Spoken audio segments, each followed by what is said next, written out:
J'en profite pour faire un tour de quelques parcelles. Je vous montre souvent les mêmes blés, les blés de colza, puisque ça correspond à la majorité des blés. Il y a un peu de blés de tournesol, bon, ils sont à 10-12 km, c'est pas ceux que je vais voir le plus souvent. Là, je passe à côté des blés de maïs, on va regarder ça. Ils sont pas mal. Je voulais voir en fait, vis-à-vis de la vidéo qui vient de sortir, je parlais de gestion des flux de fertilité, je disais que les blés de maïs auraient peut-être faim plus tôt. Mais en fait, de loin, je les pensais les voir un peu jaunes ou autres, mais il y a toujours l'illusion des pailles, des résidus qui faussent la vue de la parcelle. Vous voyez, on a très peu de résidus qui restent.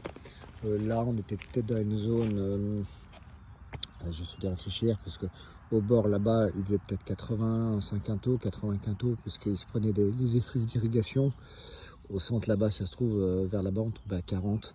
On est peut-être à 60 quintaux ici. Vous voyez, l'activité biologique du sol a tout mangé. Il reste vraiment plus grand-chose. Les blés se portent relativement bien. On retrouve, je vais dire même pas le passage de pulvé ici. Il y en a un petit qui marque là, mais donc c'est une belle implantation. Bon, on retrouve légèrement les passages de pulvé ici. Ils sont pas trop marqués.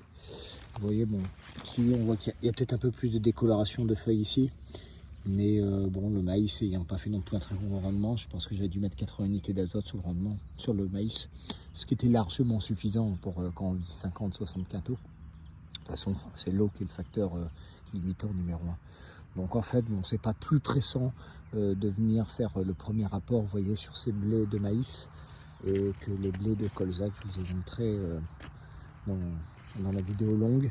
Les blés de maïs ont peut-être été semés 10 jours après les autres blés de colza que je vous ai montré, toujours semis au disque ici, pour rappel, avec herse à paille en travers, plus rouleau.